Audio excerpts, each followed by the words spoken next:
all right, I have an LLC, but want to know if I need one for each of my properties that are short-term rentals. Jeffrey, what do you say? I say need is a very strong word here. Mm-hmm. You don't need one for every short-term rental. If you can do it, I think it's a great idea to have one for every rental, but you don't have to have this. Yeah, I think that's fair. I think it depends on where you are in life. So here's what I would say. From a risk reduction standpoint, you want to make sure you keep your personal realm separate from your investments and the risk associated with businesses or investments. In other words, you don't want to have a short-term rental, by the way, means an Airbnb or a VRBO. It's just a rental that is going to be 7 days or less, and it's considered an active business. So if you have an accident on one of your properties, and I'll use a real life example, somebody was in a swing, the branch broke, the branch came down and killed the individual that was on the swing, right? Horrible situation. Stuff like that happens though. And if you're VRBO, it could be somebody falling down your stairs. It could be somebody drowning in your hot tub, whatever, just fill in the blank. There's bad things that could happen or injuries. Isolate that from your personal realm. And the way you do that is using a limited liability entity like an LLC around the property. Now, if you're just getting started out, you might have 1, 2, or 3. I would strongly recommend that you isolate each property because each property could create liability for the others. So for example, Jeff here has a bunch of investments and he's gone through life and he's got his accumulation. He may be in a different circumstance than somebody who is just getting started out. Jeff could afford to lose a property or two, and it's probably not going to change his retirement. But if you're just getting started out, it could really suck if you have 2 properties and something happens on one and they take the other. Right. So for that person, I would say isolate them from each other. Best practice is to isolate your liabilities. But I'm not going to sit here and tell you if you have 100 properties to have 100 LLCs. It becomes a very different situation. If you have three properties, you might want to put an LLC around each one. If you have 300, you're probably going to be okay grouping them 20, 30 properties per LLC because you're like, hey, I'm not going to worry about it if I lose it. So how do you feel about, let's say I have property in California, one in Florida, and one in Massachusetts? I would isolate those. I think when it comes to them being in separate states, you probably want the LLCs to be in those specific states. And you could have them all flow up into a holding so that you have one tax return, federal tax return. You might have a state tax return, which is easy to do. But let's just say that you have separate LLCs in different states.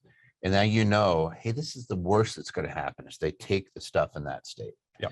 What you don't want is to find yourself getting sued over and over and over again because of an occurrence on one piece of property. And I've actually seen it. One of my things that opened my eyes was I had a client, this is 25 years ago, and she was in a course and she said she had already gone through it. She lost 15 pieces of property. And she said it was like dominoes. She had a liability occurrence on one, and they ended up going through and taking everything, including her personal residence. Anybody tells you that they can't take your personal residence, it's a state by state issue. And in some states, there's literally like $10,000 of protection. Once that liability has happened, anything you do after that's a fraudulent conveyance. They can undo it. But for the most part, they just start bulldozing right on through all your stuff. So you just isolate it. It's not hard, really simple. That's what we do at our firm day in and day out. And so best practice, I would say the best practice is to have your properties isolated. If there's too many properties, you don't want to isolate it, at least strip the equity out so that if somebody sues you, they're going after a smaller target. In other words, if there's debt against it and you take the cash out and put it someplace else, at least that's safe. And just, again, just make sure you're doing so with your eyes open. Yeah, you don't want to get caught with, I got $1 million property in Malibu, $1 million property in Destin Beach, and I got $100,000 property in Dayton, Ohio, all in the same LLC. Something happens to the Dayton property and I lose everything else. And that's exactly what could happen. And as we've seen over the last 2 or 3 years, we've had really high appreciation. Now, I'll just tell you, you're going to hear a lot of things on the news about the cooling or the crash or the bubble that's going to burst. Here's the thing.